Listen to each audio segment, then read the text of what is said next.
こんにちは、ミッキーです。今回はゴールデンウィーク直前企画としまして、都会×自然の癒し公園カフェ9選をご紹介していきます。東京都ビル群が立ち並んでいたりとか、あとは人混みが多かったり、自然の空間が少ないなというふうに感じられる方もとても多いかなと思っています。ただですね、最近 SDGs という言葉がトレンドにも載っているように、東京都内にもですね、自然のあふれる空間がたくさん誕生してきています。もともとあった公園を活用してカフェ空間を作り上げたりというところもあるんですけども、土地全体として緑や自然を味わうといったコンセプトの空間も設計されていたりというところで、そういった開放感のあふれる空間を味わうことができますので、ぜひゴールデンウィークの期間中に楽しんでいただきたいなと思っています。このチャンネルではカフェ巡りなど日常を少し豊かにする情報をお届けします。少しでも応援してくださる方はチャンネル登録をして次の動画も見逃さないでください。ちなみに今回ご紹介するお店の Google マップ位置情報は本動画の概要欄から確認することができますので、実際にお店に訪問する際の参考としてご活用ください。それでは早速1軒目のカフェご紹介したいと思いますが、こちらはですね、南池袋公園に面したおしゃれカフェになっています。もう早速この青空とこのカフェのコントラストがとても素敵だなという印象かなと思うんですけれども、こちらはですね、南池袋公園の景色も含めて楽しめるような空間になってますので、店内で楽しむのもいいんですけども、テイクアウトしてこちらの芝生で楽しんでいただくのもありかなと思います。この日は朝活で伺ったので、確か8時ぐらいですかねに伺っているので、ちょっとまだ芝生にはお客さんがいないんですけども、ぜひ芝生が空いている際なんかにはこちらでテイクアウトしたものを楽しんでいただくというのもありかなと感じています。まさに本当に天気がいいととても素敵な景色を味わえますので、池袋というと都市のイメージが強いかなと思うんですけども、実はこういった自然にあふれる空間もあったりというところなので、気分転換に緑の空気と、広々とした空間を味わっていただくのもいいかなと思います。そして店内に入っていただきますと、こんな感じで天井が高い様子と、あとはこの、木のインテリアでとてもおしゃれな空間だなというふうに感じられます。でこちらのお店のラシーヌというのはフランス語で根というのを表しまして、英語でいうとこのルートですね、地域の未来を創造するルーツになる、根となる、根っことなるという意味が込められているということですね。でこちら右手にはアイスクリームとか、あとはドーナツも、販売されていますので、ちょっとこの日は先ほども申し上げた通りモーニングだったのでまだ用意がされていなかったんですけども、昼になるにつれてこういったメニューも増えていくので、その辺も楽しみの一つかなと思います。平日の朝8時からオープンしているので、池袋とかその周辺にお勤めの方なんかは朝活で利用されるのもとてもおすすめかなと思いますね。 Wi-Fi も通っていますし、パソコンでの作業できるようなこういった2階席の広々とした空間もありますので、そういった作業にもおすすめかなと思ってます。でこちらのラシーヌさんは系列店で焼かれる完全無添加のパンが特におすすめだということなので、ぜひですね、パン系の食べ物とあとドリンクと合わせて頼んでいただくととてもいいかなと思います。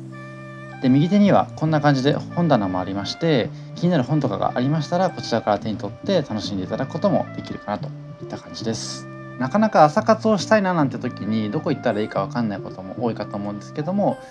この動画でご紹介させていただく通り、池袋はとても朝活におすすめなので、ぜひ朝活したいななんていう時に使っていただくといいかなと思います。そしてこちらはモーニングプレートのパンと、あとはシングルオリジンのセットコーヒーでございます。でモーニングプレートはスペシャルモーニングプレートっていうものもありまして、そちらはハムと卵焼きもついたかなと思いますので、お腹の空き具合と相談して頼んでいただくといいかなと思います。こちらのシングルオリジンのコーヒーも結構ですね、アメリカのっぽく味わえて苦味が少なめだったなという印象でございます。続いて井の頭公園をご紹介できればと思います。まず井の頭公園に向かっていく道の途中のスタバもあるので、ぜひですね、コーヒー片手に散歩していただくのもいいかなと思います。この日はとても暑かったんですけれども、やっぱり景色もすごく良くてですね、まさにこういった暑い日でも景色含めて楽しむことができそうですね。以前にご紹介した吉祥寺特集の中でも、この井の頭公園を抜けた先には観音コーヒーという名古屋で有名なコーヒー店があるというお話をさせていただいたんですけれども、それ以外にも井の頭公園の中には三鷹の森ジブリ美術館があったりというところで、たくさん楽しめる場所がありますので、ぜひ園内を回っていただいて自分がお好みのスペースとかお好みの環境を探していただきたいなと思っています。今映していますのは井の頭池のあたりなんですけれども、井の頭公園のアクセスとしましては、京王井の頭線の井の頭公園駅から池沿いに歩いてくることもできますし、もちろん吉祥寺の駅から歩いてくることもできますので、ぜひアクセスのいい方から歩いてきてほしいなと思っています。そんな中、今回ご紹介しますのがこちらのイノカというカフェでございます。こちらはテイクアウト専門のカフェになっていまして、こんな感じでチョコミントラテやフロート、あとはハンドドリップでいただけるコーヒーと自家製シロップを使ったかき氷が看板メニューになっています。こちらは2018年の6月にオープンしたばかりだということで、コンセプトは自然と触れ合う憩いの場だということです。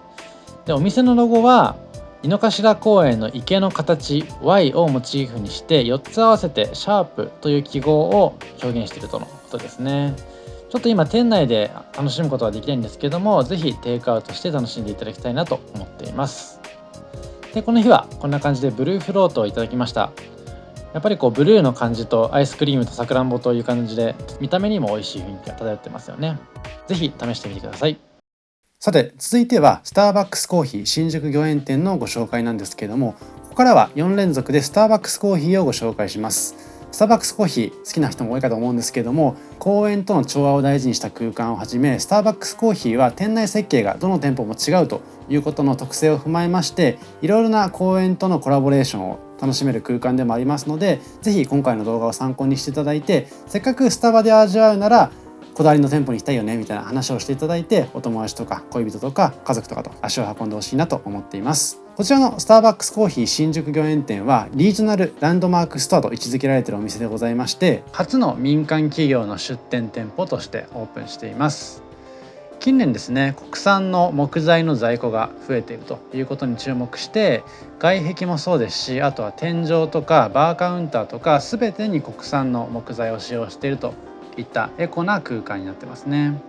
なんといってもですね、新宿御苑有料ではあるんですけども、こういった空間に入ってスターバックスで一息つきながらおのおのの時間を過ごせるというところも魅力的ですよね。で、この日はこの時実は冬に撮影したものなんですけれども、ちょうどクリスマス前だったので、店員さんもクリスマス仕様の制服ですねに身を包んでいたなという印象です。紅葉もとても綺麗でしたね。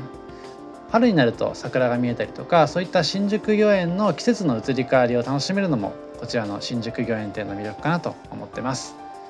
で、先ほど国産木材の使用量拡大の話したんですけども、これはワイスワイスとの地元テーブルプロジェクトというものの一環であるようで、東京の多摩産の木材で職人が制作したコミュニティテーブルがプロジェクトの象徴としてこちらの店舗にも飾られているというところでございました。ぜひスターバックス好きな方もそうでない方も、こちらの新宿御苑店できたばっかなので行ってみてほしいなと思っています。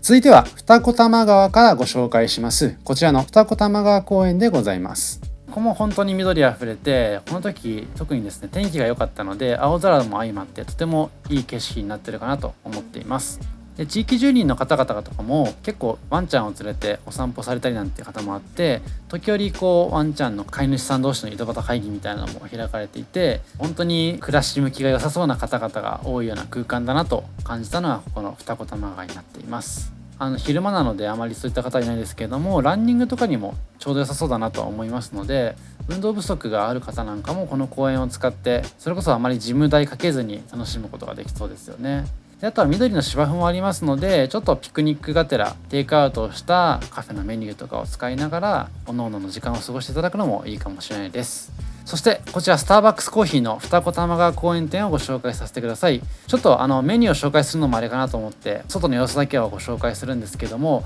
ここはぜひ行っていただきたい場所になっていまして、先ほどの新宿御苑店でもご紹介しましたけれども、スターバックスコーヒーにはリージョナルランドマークストアというところがありまして、以前のスタバ特集でもご紹介させていただいたんですけども、そのうちの一つになっています。全国でおよそ20店舗ぐらいしかないスターバックスの店舗になっていまして、東京ではここ含めて 2,3 店舗しかなかったと思いますので、スターバックスを好きな方はなおさらですし、あとはカフェ巡りが好きな方もこういったスターバックスのこだわり店舗ってこういうところなんだっていうところを感じていただくのにもとてもいいかなと思っています。そしてこちらはスターバックスを少し抜けた先にある河川敷ですね。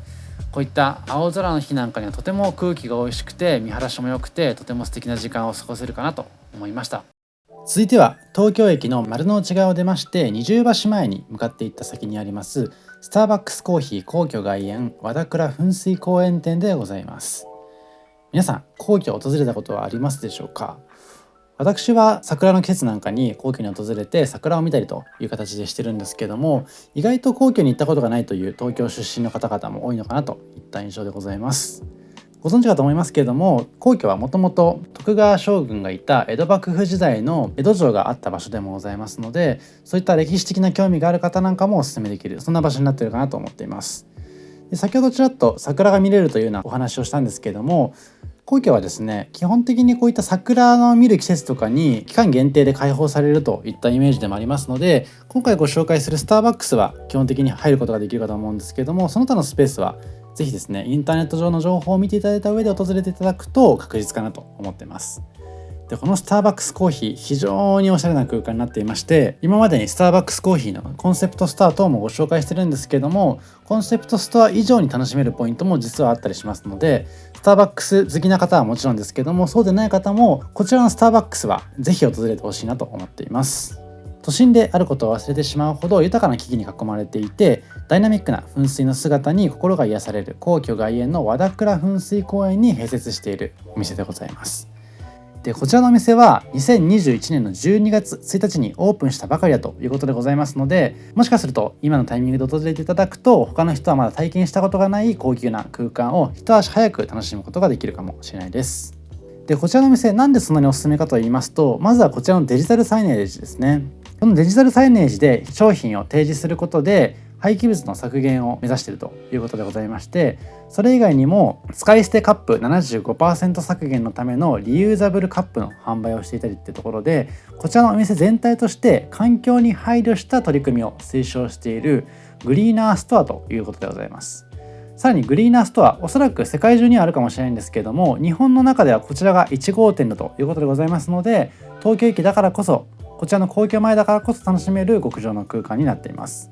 で、店内自体も他のコンセプトストアと比較しても遜色ないぐらいにこだわりの空間になっていますので、まさにインスタ映えな空間の中で楽しめることができるようなカフェかもしれないです。席の数も比較的多いですし、私の中では結構スターバックスコーヒーって席の数そこそこあるんだけども、どうしてもこうギューッと凝縮された形で割と密な感じになってしまっているところが多いような印象なので、こちらのスターバックスコーヒーは席の間隔も広いですし、広々と各々の空間を楽しむことができるかもしれないです。で、さらにこちらのスターバックスコーヒーの場合はテイクアウトされた場合でもこの皇居自体の空間がとても素敵なので、外で飲んでいただいてテイクアウトで楽しんでいただくというのも楽しめるポイントになってますので、こちらはあまり訪れても外れがあったりというところのリスクも回避できるかなと思っています。で、結構東京駅周辺ということもありますし、丸の内側ということもありますので、平日とかに伺うと、金融系のビジネスマンの方々がパソコンを開いて仕事をしているのかなといった形でございます。で、こちらは店内の内装も含めて非常に環境に配慮したような空間になってますので、今映していますこちらのテーブルも木でデザインされたようなテーブルになっています。続いてご紹介しますのはスターバックスコーヒーの上野恩賜公園店でございます。こちらは都内では初、国内では3店舗目となる公園内のスタバとして2012年の4月にオープンした店舗になっています。実はこちらの上野恩賜公園自体が明治6年に芝、浅草、深川、飛鳥山とともに日本で初めて公園に指定されたということでございます。なので都内では初の公園内スタバとしてオープンしたのも初といったコンセプトの親和性があって、とてもいい雰囲気なのかなというふうに感じています。開放的な空間、ソファー席、お一人様席など様々なスタイルでそれぞれの時間が過ごせるような店内設計を心がけられているということでございまして、もちろんテイクアウトでも楽しむことができますので、テイクアウトしていただいて上野公園内で楽しむというのもありかなというふうに感じています。上野恩賜公園自体も日本の都市公園を代表する都立公園になってるんですけれども、上野恩賜公園グランドデザインに基づく再生設備計画によって上野公園を東京の顔となる文化観光の拠点として魅力ある公園に再生させるための整備も進めているということでございますので、このスターバックスコーヒーはそういった上野恩賜公園の発展を手助けするようなおしゃれな店舗になっているのかなといった印象でございます。もちろん上野恩賜公園の中には上野動物園もありますし、国立博物館や西洋美術館などのたくさんの美術館博物館がありますので、そういったところも魅力になっているかなと思っています。こちらは夏の時に訪れた映像なんですけども、この日はちょうど天気も良かったので、伊豆シトラス&ティーというスターバックスコーヒーのティーメニューをいただいてみました。さらにですね、こちらの上野恩賜公園からご紹介したいと思っていますのが、こちらのパークサイドカフェさんでございます。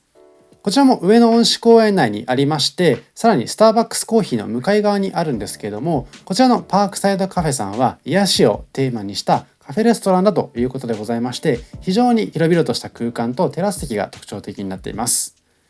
コンセプトは野菜の持ち味や旨味を最大限に生かすということでございまして、ランチメニューをはじめ非常に豊富なメニューが特徴的になっています。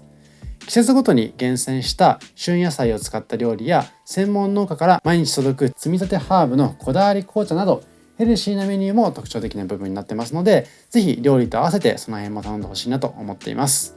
で、店内設計は木のぬくもりを感じるようなインテリアで演出されていまして、光が差し込む感じとかもとてもおしゃれになっていますので、そのあたりもですね、ぜひデートとかにも楽しんでほしいな場所になっています。ただ上野という立地もあってか、結構土日は混んでることが多いので、どうしても行きたいという方は平日とかを訪れていただくととてもいいなと思っています。平日だったりすると美術館とかも安定して楽しむことができるところがいいポイントですよね。こちらがメニューになっていまして、非常に豊富なメニューがありました。この日はパスタを頼んだんですけれども、パスタ以外のメニューも野菜にこだわったりというところでございますので、ヘルシーに料理をいただくことができるところがポイントになっています。ちなみにこういったランチメニューもそうなんですけれども、スイーツのメニューも結構充実していまして、先ほどご紹介したような紅茶とのペアリングも楽しむことができるので、ぜひ機会があればそちらも楽しんでほしいところです。こちらはこの日いただきましたカルボナーラでございます。この野菜たっぷりなとてもヘルシーなパスタになっているんですけども、この中心には卵がありまして、見た目にも美しいようなこだわりメニューをこちらの上野で試してみてほしいなと思っています。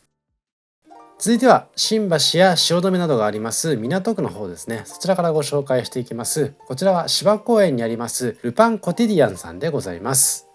食べログ100名店2021にも選ばれているお店でございまして、非常に人気なお店になってますので、ぜひご活用いただきたいなと思っています。また朝早くからもやってますので、まさに朝活におすすめですし、この辺りのエリアは非常にですね、サラリーマンの方とか OL の方が多いかと思いますので、ぜひご活用いただきたいようなそんなお店になっています。天気がいい日、また暖かくなってきた今の時期だからこそ、テラス席とかもご活用いただきたいなと思ってますし、ぜひですね、こちらをご覧いただいて、もしよかったらテイクアウトでもご利用いただきたいなと思っています。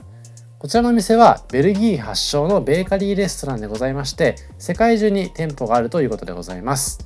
日本ではこちらの芝公園店のほか、六本木と新宿にもありますので、もしそちらの方が近いという方はそちらもご検討いただきたいなと思っています。そんな感じなんですけども、ぜひですね、この芝公園の開放的な空間、そしてなんといっても芝公園店から見える東京タワーがとてもおすすめなので、そういったところを注目していただきたいなというところです。フランス語で日々の糧を意味する店名が表すのは、食べ物としてだけではなく、ここで働く全ての人にとっての生き方を表現しているということでございまして、焼きたてのパンをオーブンから取り出す時に広がる温かく香ばしい香り、その美味しさを人々が集うテーブルで分け合いたい、そんな思いを持って日々提供されているということでございます。こういったルパンコティディアンさんのグッズとかも販売されていまして、こちらのバッグとかを買っていただいて日常使いでこのパンをテイクアウトしていただくといったそういった活用方法もあるのかなと思っています。こんな感じでですね、店内で焼き上げているようなパンの様子とかも眺めることができますので、この辺を見ながら食欲を沸かせていただければ2倍3倍楽しめるかなと思ってます。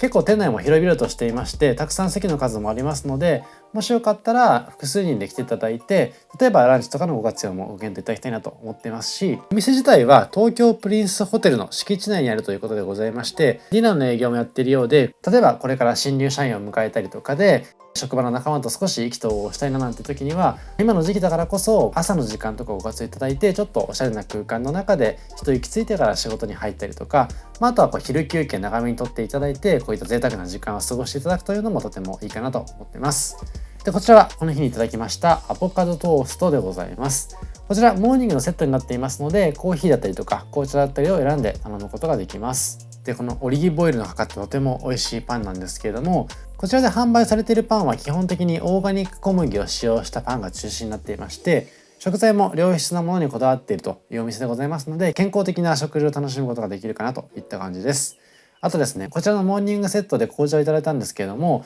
その紅茶もですね、温めた器を持ってきてくれる配慮をしていただけたりということで、結構そういった配慮も素敵な空間になっていました。あとですね、ジャムは店内に設置されているジャムコーナーから好きなものを選んでこれますので、そういったものを自分のお好みに応じてパンにつけていただいて、自分の好きな味を試してほしいなと思ってます。そして最後にご紹介しますのはこちらのリトルダーリンコーヒーロースターズさんでございます。